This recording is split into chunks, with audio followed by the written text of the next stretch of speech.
श्रीवर्धमानाय निर्धूतकलिलात्मने सालोकानां त्रिलोकानां यद्विद्यादर्पणायते।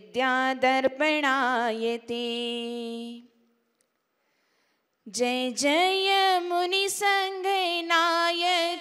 गुरुवर, जय जय परम वितरागी, जय जय दर्शन ज्ञान चरितधर, जय जय सर्वस्व त्यागी। जय जय वर्धमान सागर गुरुवर, करते सुरगण सेवा, जय जय चरण कमल नित वंदित, जयवंतो गुरुदेवा, जयवंतो गुरुदेवा। जय बोली देवादिदेवी खजरान श्री चंद्र प्रभा भगवान की। परम पूज्य 20वीं सदी के प्रथमाचार्य चारित्र चक्रवर्ती आचार्य श्री शांति सागर जी महाराज की। परम पूज्य वात्सल्यवादी पंचम पट्टाधीश आचार्य गुरुवर श्री वर्धमान सागर जी महाराज की। श्रीमद् जैन धर्म की।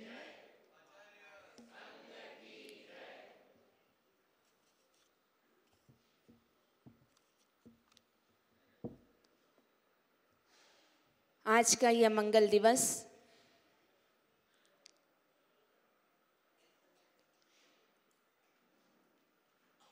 आप सभी को प्रतीक्षा रहती है कि हमें गुरु के मुख से धर्मोपदेश का श्रवण मिले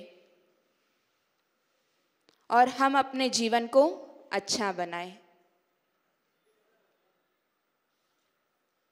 पिछले कई महीनों से, कई दिनों से यह प्रक्रिया चल रही है कि हम अपने जीवन को अच्छा कैसे बनाएं। कहते हैं अज्ञानी व्यक्ति के लिए यह संसार दुखमय है, समस्याओं से घिरा हुआ है।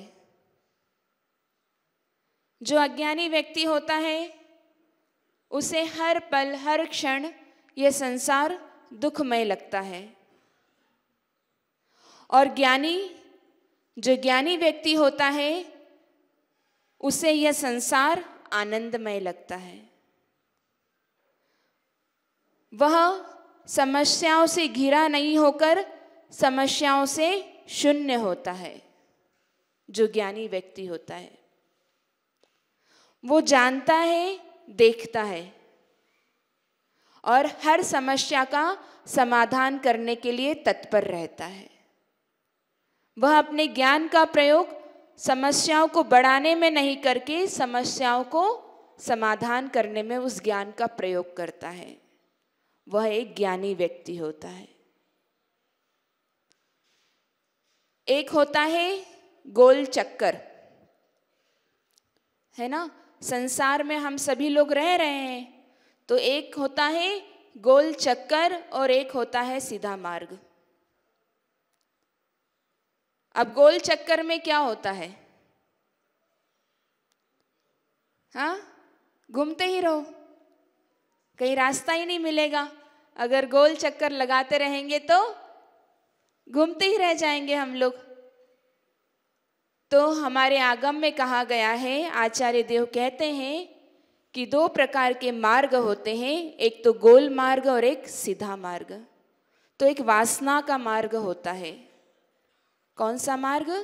वासना का मार्ग, जिसे बोलते हैं अज्ञान का मार्ग, इच्छाओं का मार्ग। और एक होता है मार्ग, सीधा मार्ग, जिसे क्या बोलते हैं? चेतना का मार्ग, बुद्धि का मार्ग, ज्ञान का मार्ग। ये 2 प्रकार के मार्ग हैं, 2 प्रकार का ज्ञान है, एक ज्ञान और एक अज्ञान, एक वासना का मार्ग और एक चेतना का मार्ग। तो एक बार क्या हुआ, एक वैज्ञानिक थे, उन्होंने बहुत सारे कीड़ों का समूह एक जगह एकत्रित किया और एक गोल थाली में उन कीड़ों को रख दिया। अब वो जो कीड़े थे, जिस प्रजाति के थे, उनका क्या था कि उनके नेता जिस दिशा में चलेंगे वो भी उसी दिशा में चलते हैं। तो उनके जो कीड़ों का नेता था वो चलना प्रारंभ किया। अब थाली गोल थी, तो वो जैसे चलने लगे तो जितने भी सारे कीड़े रखे थे वो भी उसके पीछे पीछे चलने लगे, घूमने लगे। बहुत देर हो गई, आखिर वो थक गए, थक करके हार गए, क्योंकि उन्हें रास्ता ही नहीं मिला। अब बहुत देर तक घूमते रहे, लेकिन कहीं, क्योंकि उनका नेता चल रहा था तो उनको भी चलना था।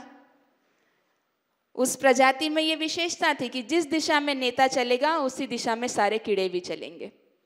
तो वे थक गए, थक करके उन्हें मार्ग नहीं मिला और वो वहीं पर ही खत्म हो गए।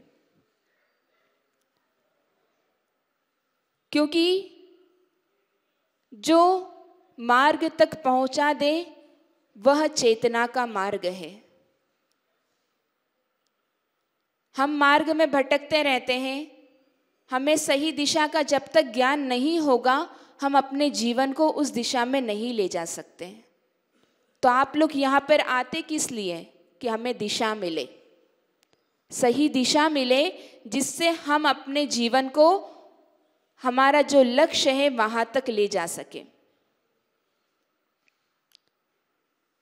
हमें प्रतिदिन अपने रास्ते को देखने की आवश्यकता है कि हम कैसे चल रहे हैं, कहाँ चल रहे हैं, किस ओर चल रहे हैं। ये सब प्रश्न अपने अंदर उपस्थित होने चाहिए। ट्रेन है, एक ट्रेन को अपने गंतव्य स्थान तक जाना है। हम लोग सफ़र करते हैं, ट्रेन में बैठते हैं, तो ट्रेन को गंतव्य स्थान तक जाना है। अब जरूरी नहीं है कि ट्रेन के ड्राइवर को हर रास्ते का पता हो। पता होता है क्या ट्रेन के ड्राइवर को कि उसे किस दिशा में जाना है, किस रास्ते में जाना है? ट्रेन के ड्राइवर को इसका ज्ञान नहीं होता है, क्योंकि ट्रेन कंट्रोल रूम से चलती है। उसे वहाँ से जैसा निर्देश मिलता है उसे उसी दिशा में जाना पड़ता है। अब ट्रेन के ड्राइवर को यह आवश्यकता नहीं है कि वो हर रास्ते की जानकारी रखे, क्योंकि उसके लिए नियत पटरी बिछी हुई है, उस पटरी पर ही ट्रेन आगे गमन करेगी। लेकिन अगर हम उसी जगह पर कोई ट्रक का ड्राइवर देख ले, बस का देख ले, मोटरसाइकिल वाले को देख ले, उनके लिए नियत स्थान नहीं है, उनके लिए पटरी नहीं बिछी है, रास्ता नहीं बिछा है। अगर कोई रास्ता जाम होगा तो वो अपना रास्ता बदल सकते हैं। उन्हें हर रास्ते की जानकारी होना आवश्यक है। जब कोई मार्ग में बाधा आएगी तो वह अपना रास्ता को बदल करके जो और दूसरा रास्ता है उसको अपनाएंगे। ट्रेन के ड्राइवर और बस, ट्रक आदि के ड्राइवरों में ये अंतर होता है, क्योंकि उन्हें मंजिल तक तो पहुंचना है, और मंजिल तक पहुंचने के लिए उनके पास कोई मार्ग निश्चित नहीं है कि हाँ आप तो बस चलते जाओ और आप पहुंच जाओगे। तो हमें भी अपने जीवन में छोटे छोटे नियम, व्रत आदि ये लेना पड़ेंगे। जब जिस उम्र के पड़ाव पर हम आएंगे उसके हिसाब से हमें अपने जीवन में परिवर्तन लाना पड़ेगा। यही नहीं कि जैसा बचपन में हमारा जीवन था वैसा ही बुढ़ापे तक हमारा जीवन हम जीते रहें। हमें अपने जीवन में परिवर्तन लाना पड़ेगा। एक ही मार्ग पर हमारा जीवन चलता रहे ये संभव नहीं है, क्योंकि हमारे जीवन की ऐसी ही हालत है।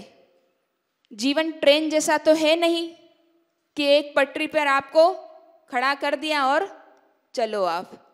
हमारा जीवन बस जैसा है, ट्रक जैसा है कि समय समय पर हमें अपना रास्ता बदलना पड़ेगा। हाँ, लेकिन लक्ष्य एक ही होना चाहिए। कहते हैं जब जीवन को हमें अपने एक दिशा में बढ़ाना है तो आपको 4 मार्ग मिलेंगे। जीवन में 4 मार्ग आपको मिलेंगे। पहला मार्ग है प्रलोभन का। पहला क्या मार्ग है? प्रलोभन। दूसरा है पीड़ाओं का। तीसरा है प्रेम का। और चौथा है प्रसन्नता का। अब इन 4 मार्गों से आपको गुजरना है। कैसे हम इन 4 मार्ग में विजय प्राप्त करें? तो पहला क्या बताया? प्रलोभन। प्रलोभन के मार्ग पर हमें पवित्रता को टिकाए रखना है। कोई हमें कितना भी प्रलोभन दे, लेकिन हमें ये ध्यान रखना है कि हमने कौन से कुल में जन्म लिया है। आप सभी को पता है कि आपने कौन से कुल में जन्म लिया है? हाँ, जैन कुल में जन्म लिया है, पक्का? तो प्रलोभनों से बचे रहना है। कोई आपको कोई लालच दे दे, बच्चे हैं, बाहर कोई खड़ा होकर के बोल दे कि चलो हमारे साथ, हम तुमको चॉकलेट खिलाएंगे, आइसक्रीम खिलाएंगे, तो हमें बचे रहना है। हमें उस समय अपनी पवित्रता को टिकाए रखना है। कितना ही कोई हमें प्रलोभन दे दे, जैसे जैसे हमारे जीवन में हम आगे बढ़ते जाते हैं, ये वाली समस्याएं आती जाती है। क्योंकि आज पाश्चात्य संस्कृति का बहुत ज़्यादा प्रभाव हमारी समाज पर पड़ चुका है। हर पल पल, हर समय ये देखने में आ रहा है किस प्रकार से हमारे घर की बेटियां, बेटे पाश्चात्य संस्कृति से जुड़ रहे हैं और अपनी पवित्रता को समाप्त कर रहे हैं। क्यों? क्योंकि उन्हें प्रलोभन दिया जा रहा है। आज आपको यहाँ पर एक इनाम दिया जाएगा तो कल आप आएंगे। उसी प्रकार हमारे देश के बच्चों को, हमारे समाज के बच्चों को अन्य धर्म वाले प्रलोभन दे करके उनकी तरफ आकर्षित कर रहे हैं। तो ये हमारी समाज के लिए एक बहुत बड़ा प्रश्न चिन्ह है। हम भी कुछ ऐसी योजनाएं करें, कुछ ऐसे आयोजन करें जिससे हम अपने समाज के बच्चों को ऊपर उठा सके। तो 4 मार्ग में पहला मार्ग है प्रलोभन का। उससे बचने के लिए हमें क्या करना है? अपनी पवित्रता को बनाए रखना है। अब दूसरा मार्ग बताया पीड़ाओं का। जब भी कोई हमें पीड़ा आए, उस समय हमें अपना मानसिक संतुलन बनाए रखना है। पीड़ा तो आएगी, संसार में रहते हैं, कर्म से बंधे हुए हैं, तो पीड़ाएं तो आएगी, लेकिन उस समय हमें अपना मानसिक संतुलन को बनाए रखना है। मानसिक संतुलन नहीं खोना है। एक बार क्या हुआ, एक अमेरिकन था, वो पूरे दिन एसी वातानुकूल में ही रहता था। चाहे गाड़ी हो, उसका ऑफिस हो, घर हो, जहाँ भी रहता था, बिना एसी के वो नहीं रहता था। उस कारण से उसका शरीर शिथिल होता चला गया, उसकी नाड़ियाँ कमजोर होती गई। उसने एक मनोवैज्ञानिक, एक डॉक्टर को दिखाया कि ऐसा मेरे साथ क्यों हो रहा है। तो डॉक्टर ने उसे उपाय बताया कि आप पूरे दिन एसी में रहते हैं, आप दिन के 2 घंटे गर्म पानी के टब में बैठिए। उसने ये प्रक्रिया अपने जीवन में अपनाई, उसे अच्छा लगा। जो उसके जीवन में शिथिलता आ रही थी, उससे वह बाहर निकल गया। फिर उसने देखा कि जब मैं पूरे दिन एसी में बैठता हूँ और मुझे कुछ लाभ नहीं मिल रहा है और मैं 2 घंटे सिर्फ गर्म पानी के टब में, तो उस समय मुझे सुकून मिलता है, शांति मिलती है। तो उसने उस समस्या का हल निकाला। उसने सबसे पहले समस्या को समझा और उसका हल निकाला। उसने प्रकृति के साथ अपना रिश्ता जोड़ा, उस वातावरण से बाहर निकल के, तो उसका जीवन परिवर्तन हो गया। तो हमें अपनी मानसिक संतुलन को बनाए रखना है पीड़ाओं में। जब भी कोई पीड़ा आए, कोई बीमारी आए, तो हमें अपना मानसिक संतुलन बनाए रखना है। अब तीसरा मार्ग क्या था? प्रेम का। तो प्रेम के मार्ग पर सद्भाव टिकाए रखना है। सद्भावनाएं हमेशा अपने अंदर रखना है। प्राणी मात्र के प्रति हमारा सद्भाव रहे। संसार में रहने वाला हर प्राणी सुखी हो, उसका जीवन अच्छा बने। हम अपने से जिसको अपना मानते हैं, क्या हम उसको दुखी देख सकते हैं? बताओ। अगर हमने किसी को अपना मान लिया तो क्या हम उसको दुखी देख सकते हैं? नहीं देख सकते। तो हम संसार के प्रत्येक प्राणी को अपना माने। अगर हम सभी को, अगर एक चींटी को भी हम मानेंगे कि इसके अंदर भी जीव है, इसके अंदर भी आत्मा है, तो हम उसे दुखी नहीं करेंगे, हम उसे पीड़ा नहीं पहुंचाएंगे। तो प्रेम के मार्ग पर हमें सद्भाव को टिकाए रखना है। और एक आखिरी मार्ग कौन सा है? प्रसन्नता का। अब प्रसन्नता के मार्ग पर हमें क्या करना है?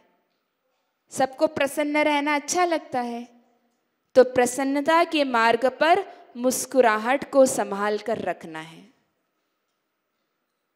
हमारी मुस्कुराहट को हमें संभाल कर रखना है। जब भी महाराज जी प्रवचन करते तो क्या बोलते हैं आपको? सबसे पहले मुस्कुराओ, क्योंकि आप लोग के चेहरे पे हंसी अच्छी लगती है। तो अगर हमें प्रसन्न रहना है, हर हाल में खुश रहना है, तो हमेशा मुस्कुराते हुए रहना है, अपनी मुस्कुराहट को बनाए रखना है। इस प्रकार से ये 4 मार्ग हमारे जीवन में है। रिपीट करेंगे। पहला कौन सा है? प्रलोभन, दूसरा पीड़ा, तीसरा प्रेम और चौथा प्रसन्नता। बस इन 4 मार्ग से ही हमारा जीवन चल रहा है और इन 4 मार्ग पर ही हमें अपने जीवन को सही दिशा में चलाना है। और अगर इन 4 मार्गों से हमने अपने जीवन को चला लिया तो आप स्वयं अपने जीवन में परिवर्तन देखेंगे, क्योंकि हम अपने जीवन में परिवर्तन ही लाना चाहता है। हर व्यक्ति चाहता है कि हमारे जीवन में परिवर्तन आए। तो इन 4 मार्गों को आपको अपने जीवन में अपनाने की आवश्यकता है।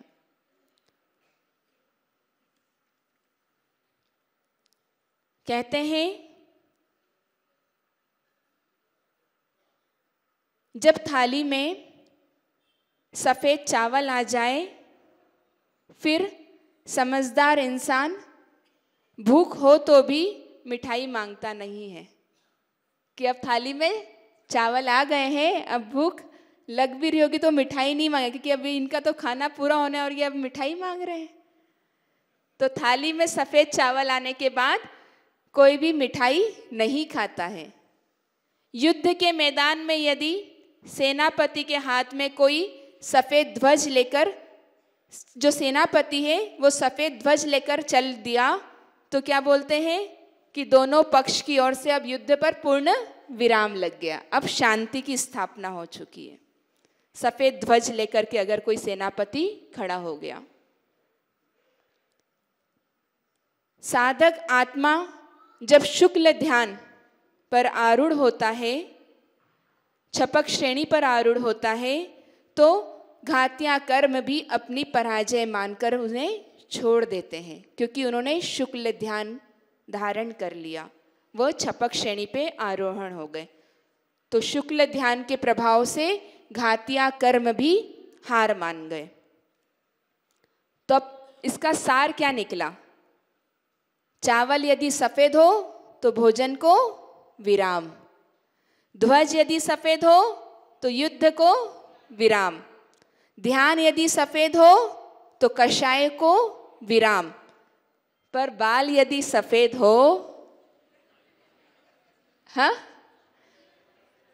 बाल यदि सफ़ेद हो तो जंजाल को विराम क्यों नहीं?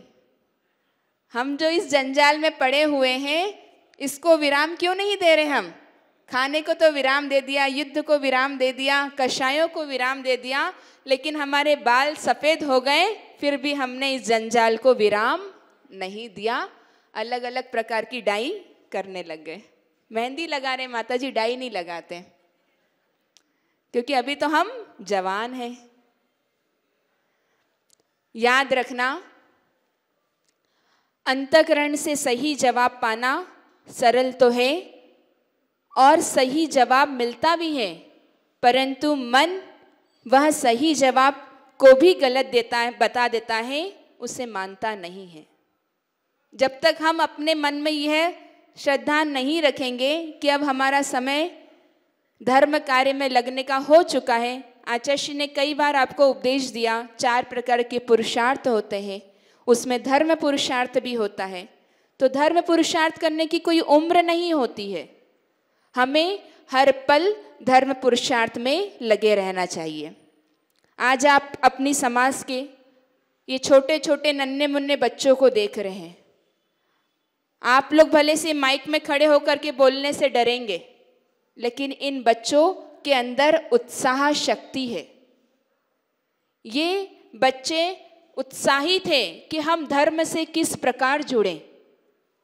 इनके अंदर एक उमंग है कि हमें भी धर्म से जुड़कर अपने जीवन को अच्छा बनाना है।